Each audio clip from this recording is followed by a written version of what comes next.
thought you weren't my friend. I just don't think I could bear it. The story of the American West is filled with legends, but few figures are as mysterious and chilling as Doc Holliday, a man whose life blurred the line between myth and reality and whose reputation is echoed through generations of frontier stories, often overshadowing the deeply complex and tragic truth behind the legend. Born in 1851 in the quiet town of Griffin, Georgia, John Henry Holliday seemed destined for a life far removed from the dusty saloons and deadly gunfights that would later define his name, growing up in a respectable Southern family that valued education, discipline, and proper manners, and eventually studying dentistry at the Pennsylvania College of Dental Surgery in Philadelphia. When he graduated with a professional degree, few could have imagined that this soft-spoken young dentist would one day become one of the most feared gunfighters in frontier history. Yet fate intervened in a cool and unexpected way when Holliday was diagnosed with tuberculosis, the same illness that had already claimed the life of his mother, leaving him with a haunting knowledge that his own time might be painfully short. In the 19th century, tuberculosis was often considered a death sentence, and doctors commonly advised sufferers to move westward in search of dry climates that might slow the disease's progress, a recommendation that ultimately set Holliday on a path that would forever change his life. Leaving behind the world of dentistry, he began drifting through the rough frontier towns of the American West, places where survival depended on nerve, reputation, and the ability to defend oneself in environments where law and order were often fragile at best. It was during these restless years that Holliday discovered gambling, a skill that required the same quick thinking and calculated risk that dentistry had demanded but now played out across poker tables instead of medical offices. And soon he was traveling from town to town, earning money as a professional gambler while his reputation for deadly skill with a pistol began quietly spreading among those who lived in the lawless corners of the frontier. One of the most important relationships in Holliday's life formed during this time when he met the legendary lawman Wyatt Earp, a man whose name would later become inseparable from his own in the mythology of the Wild West. And though the two men were very different in temperament, Earp known for his calm authority and Holliday for his sharp tongue and unpredictable temper, they formed a powerful friendship built on mutual loyalty and trust. That loyalty would eventually place Holliday at the center of one of the most famous gunfights in American history, the legendary gunfight at the OK Corral in the frontier town of Tombstone, Arizona, where tensions between lawmen and outlaw cowboys exploded into a violent confrontation that lasted only about 30 seconds but would become one of the most analyzed moments in Western history. During the shootout, Holliday stood beside Wyatt Earp and his brothers against a group of armed opponents, and although the details of exactly who fired which shots remain debated by historians, it is widely believed that Holliday played a decisive role in the gunfight's outcome, using both a shotgun and revolver with deadly effectiveness. Yet despite the dramatic legends that grew around that moment, the truth about Doc Holliday is far more chilling than the romanticized version often portrayed in movies and novels, because behind the fearless gunfighter was a man slowly dying from disease, coughing blood, battling pain, and living each day with the knowledge that his body was failing him long before most men his age would even begin thinking about mortality. Those who knew Holliday personally often described him as intelligent, educated, and even surprisingly polite under the right circumstances, yet also capable of explosive anger when provoked, a combination that made him both respected and feared throughout the frontier towns where he spent his final years. His constant struggle with illness only added to the haunting nature of his story, because the same disease that pushed him westward also ensured that his life would be a race against time, a desperate attempt to live boldly while death lingered just beyond the horizon. Eventually, the toll of tuberculosis became too great to ignore, and Holliday sought refuge in the mountain town of Glenwood Springs, Colorado, where natural hot springs were believed to offer relief for respiratory illnesses. It was there, in 1887, that the infamous gunfighter who had survived countless confrontations and dangerous encounters finally faced a quiet end of his journey, dying in a small hotel room at the age of just 36, reportedly amused by the irony that he had always expected to die violently in a gunfight yet instead pass away peacefully in bed. Today the truth about Doc Holliday continues to fascinate historians and storytellers alike because his life captures a stark reality behind the myth of the Wild West, a world where survival often depended on courage, loyalty, and ruthless determination, and where even the most feared gunfighter could not escape the slow and inevitable grip of disease.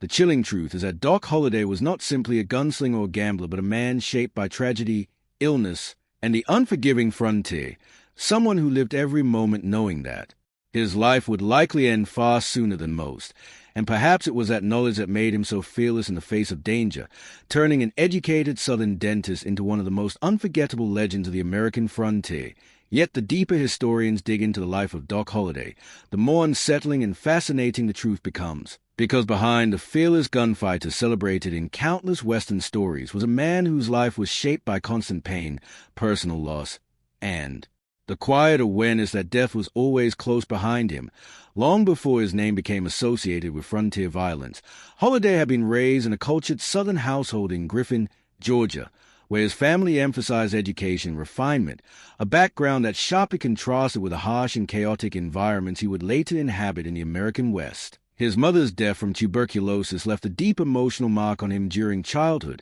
and when he himself was diagnosed with the same disease years later, the psychological impact was devastating, forcing him to confront the likelihood that his own life might be painfully short. Physicians at the time often recommended that tuberculosis patients move to drier climates in hopes that the environment might slow the disease. And so Holliday left behind his promising dental career after studying at the Pennsylvania College of Dental Surgery and began a journey westward that would forever alter his destiny. What awaited him in the frontier towns of Texas, Kansas, and Arizona was a world far removed from the orderly life of dentistry, a world where gambling halls, saloons, and dusty streets were filled with men carrying weapons, and reputations were built on courage and intimidation rather than professional credentials. Holliday quickly discovered that gambling offered him a way to survive financially while avoiding the physically demanding work that his illness made increasingly difficult. And over time, he developed a reputation not only as a skilled poker player, but also as a man who could defend himself when conflict inevitably erupted around the gaming tables.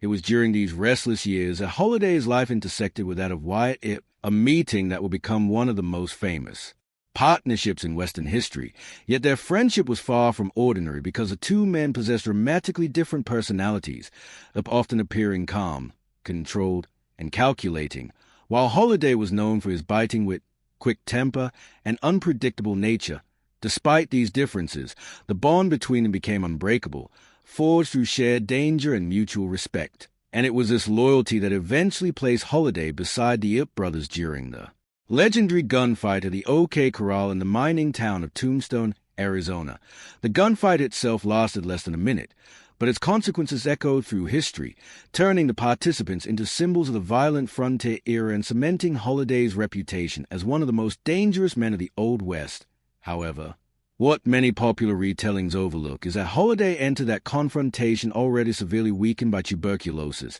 coughing frequently and often struggling to breathe, yet still willing to stand in the line of fire alongside his friend. This contradiction between physical fragility and fearless determination is perhaps the most chilling truth about Doc Holliday, because it reveals a man who seemed almost indifferent to the possibility of death, as though the disease slowly destroying his body had already stripped away the fear that governs most human behavior. Eyewitness accounts from the time often describe Holliday as pale, thin, and visibly ill, yet also remarkably composed when facing danger, a combination that contributed to the aura of mystery surrounding him. After the events in Tombstone, tensions between the Earps and their enemies continued escalating, leading to a violent series of confrontations often referred to as the Earp Vendetta Ride, during which Holliday remained a loyal ally to Wyatt Earp despite increasing legal trouble and worsening health. Eventually, the relentless advance of tuberculosis forced Holliday to withdraw from the dangerous life he had been living, seeking relief in the mountain air and hot springs of Glenwood Springs, Colorado, where many believed the natural mineral waters could help ease the symptoms of respiratory diseases. By this point, his once strong reputation as a gunfighter had faded into the background as the disease took its final toll, leaving him physically exhausted and increasingly isolated from the chaotic frontier world he had once navigated so boldly. When Holliday died in 1887 at the age of just 36, those who heard the news were struck by the strange irony of his passing, because a man who had survived countless confrontations and duels had not been killed by a bullet or knife but by the same illness that had haunted him since youth. Legend even claims that in his final moments he looked down at his bare feet and laughed quietly, remarking on the irony that he had always expected to die with his boots on in a gunfight, only to end his life peacefully in bed Today, the chilling truth about Doc Holliday lies not in the gunfights or the stories of frontier violence that dominate popular culture, but in the tragic reality of a brilliant, educated man whose life was shaped by illness and fate, someone who transformed the knowledge that his time was limited into a fearless determination to live intensely, leaving behind a legacy that continues to blur the boundary between historical truth and enduring legend. What makes the real story of Doc Holliday even more chilling is not just the violence and danger that surrounded his life, but the strange contrast between the man he once was and the legend he eventually became. Because long before he walked the dusty streets of frontier towns carrying a revolver, Holliday had lived the life of an educated gentleman from the South, raised in a cultured household in Griffin, Georgia, where discipline, education, and etiquette were considered essential parts of a young man's upbringing. Those who knew him during his early years often described him as intelligent, soft-spoken, and even refined, qualities that seemed worlds apart from the reputation he would later develop in the rough gambling halls of the American West. Yet fate intervened in a way that would forever reshape his destiny when he was diagnosed with tuberculosis, a disease that in the 19th century carried an almost certain expectation of death. The illness had already taken his mother's life, and learning that he carried the same disease forced Holliday to confront the frightening reality that his own future might be tragically short, a realization that changed the course of his life in ways few could have predicted. Doctors urged him to move westward where the dry climate might slow the disease's progress, and so he left behind the respectable career he had begun after studying dentistry at the Pennsylvania College of Dental Surgery, beginning a long journey across the frontier towns of Texas, Kansas, and Arizona, where survival depended not on professional degrees but on nerve, reputation, and the willingness to defend oneself in dangerous situations. In these lawless environments, Holliday discovered that gambling offered him a way to earn a living without exhausting his weakening body, and over time he became known as a skilled card player who could remain calm under intense pressure, a talent that often placed him in rooms filled with armed men whose tempers could ignite without warning. It was during these wandering years that Holliday met the man who would become his closest ally, Wyatt Earp, a lawman whose calm and calculating personality formed an unlikely but powerful partnership with Holliday's sharp wit and unpredictable temper.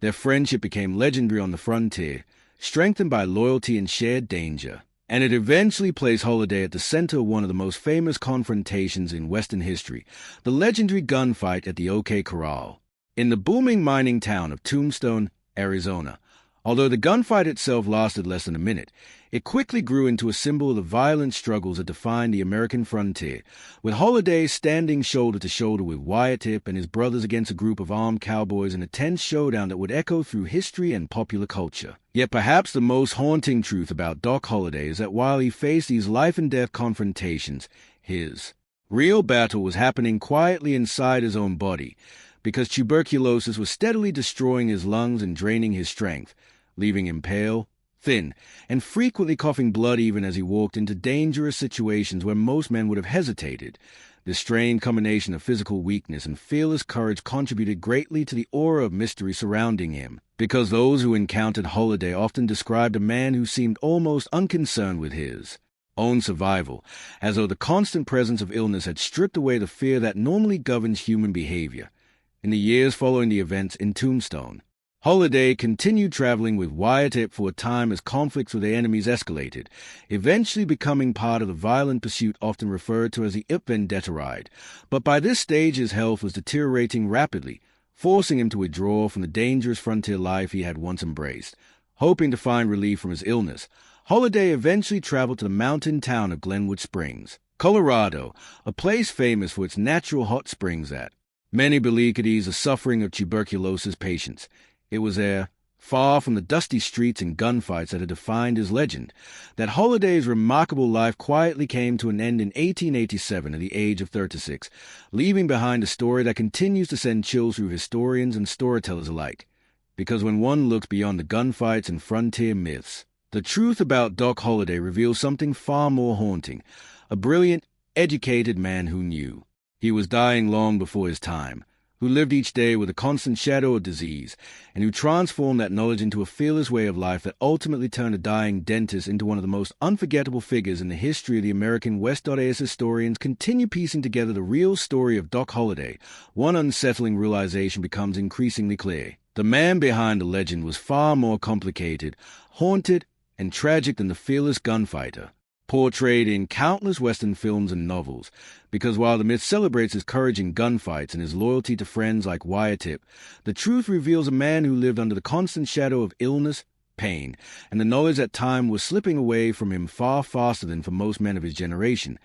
Born John Henry Holliday in Griffin, Georgia in 1851, he was raised in a family that valued discipline, education, and proper manners, and his early life suggested a future of stability and respectability rather than danger and violence, especially after he pursued professional studies at the Pennsylvania College of Dental Surgery in Philadelphia, where he trained as a dentist. At the time, dentistry was a respected profession requiring patience, technical skill, and precision, qualities Holliday possessed in abundance. Yet fate intervened cruelly when he was diagnosed with tuberculosis, a disease that had already claimed the life of his mother and carried a terrifying reputation in the 19th century as a slow but nearly inevitable death sentence. Doctors urged him to travel westward in search of dry climates that might slow the disease's progress, and this decision ultimately pushed Holliday into the lawless frontier towns where his life would transform in ways no one could have imagined. In these rough communities, where gambling halls and saloons served as a center of social life, Holliday discovered that playing cards offered a way to earn money while avoiding the physically demanding work that his illness made increasingly difficult, and over time he developed a reputation as both a skilled gambler and a man who was not afraid to defend himself if disputes turned violent.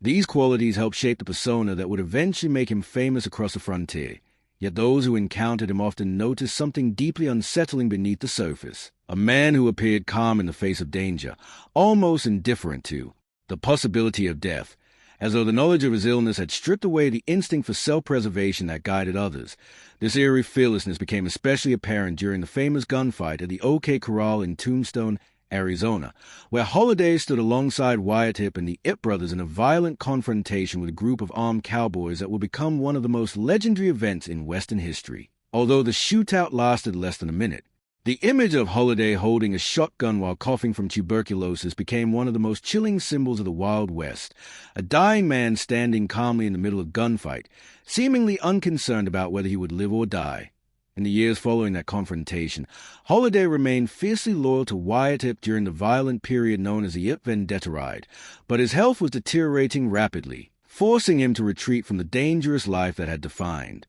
his reputation.